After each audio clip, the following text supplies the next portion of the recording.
नमस्कार विद्यार्थी मित्रांनो, आज आपण इयत्ता 4थीच्या स्कॉलरशिप परीक्षेचा बुद्धिमत्ता चाचणी हा घटक अभ्यासत आहोत.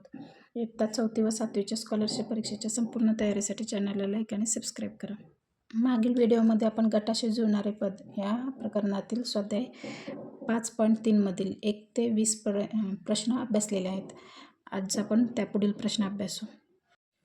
प्रश्न क्रमांक 21 बघा. 8311,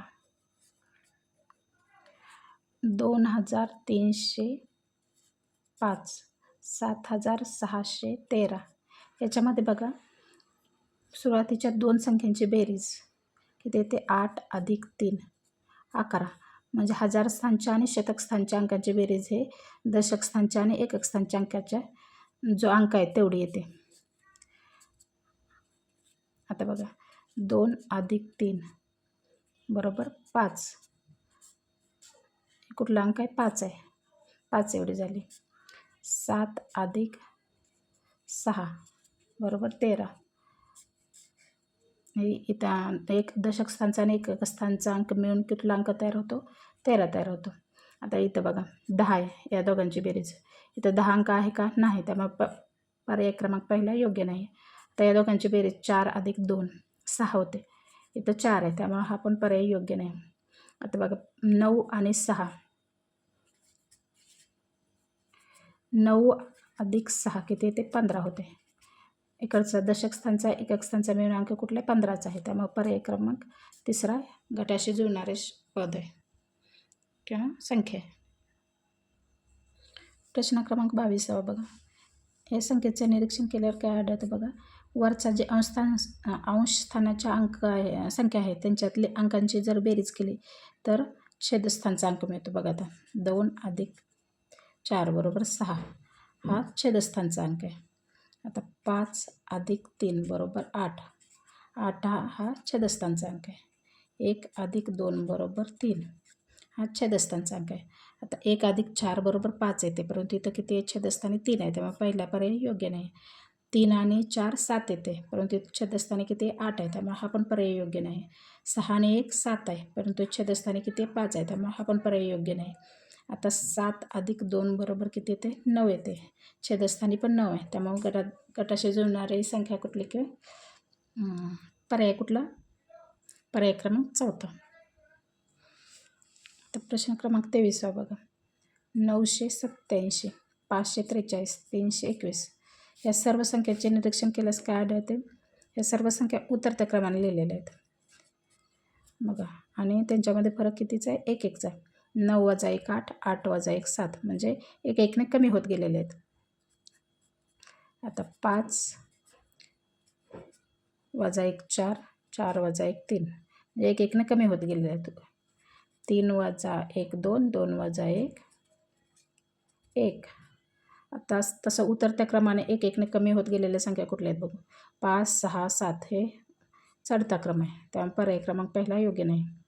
हा पण उतरता क्रम नाही, त्यामुळे हा पण योग्य नाही. बघा इथं 7 6 5, 7 6 5 उतरता क्रम आहे आणि 1 1ने कमी होत गेलेले आहे, त्यामुळे गटाशी जुळणारे पद कुठले? पर्याय क्रमांक तिसरा. प्रश्न क्रमांक 24 बघा. 242, 154, 374 या संख्यांचं निरीक्षण केल्यास काय आढळतं? मधला जो अंक आहे तो कडेच्या जे दोन अंक आहे, शतक स्थानचा अंक आणि एकक स्थानचा अंक, यांची बेरीज आहे बघा. 2 + 2 बरोबर 4.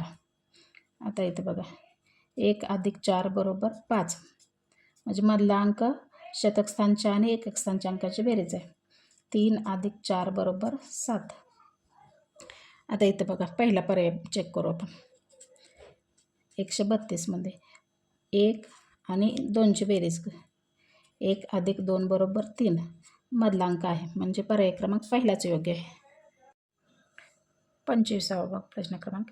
125, 27, 216 या संख्येचं निरीक्षण केल्यास काय आढळतं? ह्या सर्व संख्या काय आहेत? घनसंख्या आहेत. आता बघा 5चा घन 125, 3चा घन 3 × 9 9 × 27 27, हे 6चा घन 216 आता खालील पर्यायापैकी कुठली घनसंख्या येते बघ, चेक करा.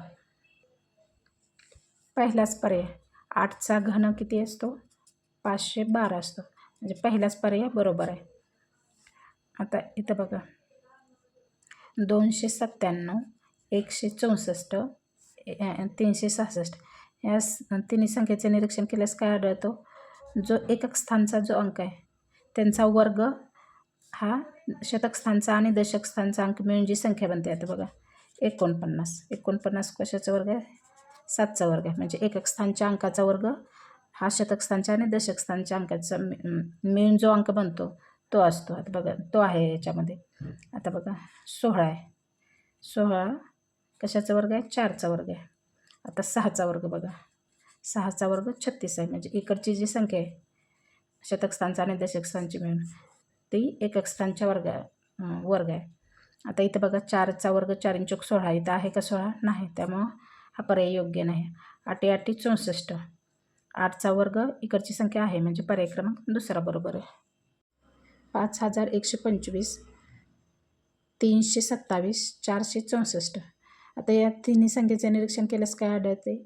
डावीकडचा जो अंक आहे तो त्यांचा घन आहे ते पुढील संख्या मिळते बघा. तर 5चा घन 125, 3चा घन 27, 4चा घन 64. आता 7चा घन आहे का 69? 49 नाही. 7चा घन किती असतो? 343 असतो.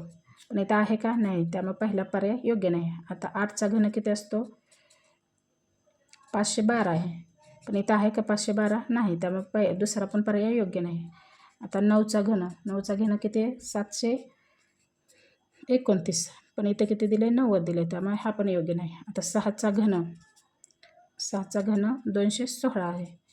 इथं आहे, त्यामुळे गटाशी जुळणारे पद कुठले? पर्याय क्रमांक चौथा बरोबर आहे. आता प्रश्न क्रमांक 28 बघा. 32, 72, 50. आता 32च्या निम्म केले. 32च्या निम्म किती येते? 16. 16 कशाचा वर्ग आहे? 4चा वर्ग आहे म्हणजे वर्गसंख्या आहे. आता 72च्या निम्म किती येते? 36. 36 कशाचा वर्ग आहे? 6 6 36. म्हणजे हा त्या प्रत्येक संख्येच्या निम्मे केली तर कुठली संख्या मिळते? वर्गसंख्या मिळते. आता 50च्या निम्म कुठले येते? 50च्या निम्मे किती येते?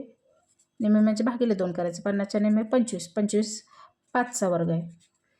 आता इथं बघा पर्याय चेक करू. कुठल्या संख्येचे निम्मे आहे ती वर्गसंख्या मिळते. 98च्या निम्म किती? 49. 49 वर्गसंख्या आहे का? आहे. 7चा वर्ग 49 म्हणजे पर्याय क्रमांक पहिलाच योग्य आहे. इतर पर्याय तुम्ही चेक करून बघा. आता इथं बघा 13, 31, 36, 63, 69, 96 जोड्या दिल्यात. आता 13चं उलटं केलं तर काय होतंय? एकक स्थानचा अंक दशक स्थानी आणि दशक स्थानचा अंक एकक स्थानी केला तर काय होते? 31 होते. 36चं पण तसंच बघा. एकक स्थानचा अंक दशक स्थानी, दशक स्थानचा एकक स्थानी केला तर 63 होते. 69चं पण एकक स्थानचा अंक दशक स्थानी, दशक स्थानचा अंक एकक स्थानी. तसं आता इथं आहे का? नाही, इथं 7 आले. इथं 5 पाहिजे, 5 हवे होतं, 7 आले, त्यामुळं योग्य नाही. आता इथं बघा 2 24 म्हणजे पर्याय क्रमांक दुसरा बरोबर आहे. बघा 42च्या उलटं म्हणजे एकक स्थानचा अंक दशक स्थानी, दशक स्थानचा एकक स्थानी म्हणजे 24 होते. म्हणजे पर्याय क्रमांक दुसरा गटाशी जुळणारे पद आहे. 6, 10, 3 या संख्या बघितल्या आपल्याला समजतं. हे सर्व त्रिकोणी संख्या आहेत. त्रिकोणी संख्या म्हणजे काय? लागोपाठ येणाऱ्या संख्यांची बेरीज. 1 + 2 3 त्रिकोणी संख्या 3. 1 + 2 + 3 किती झाले बेरीज? 6 आले. त्रिकोणी संख्या 1 + 2 + 3 + 4 किती येते? 6 4 10 त्रिकोणी संख्या आली. 1 + 2 + 3 + 4 + 5 किती येते? 15 येते. 1 + 2 + 3 + 4 + 5 + 6 21. आता बघू आपली पुढची त्रिकोणी संख्या कुठली मिळते ते. 1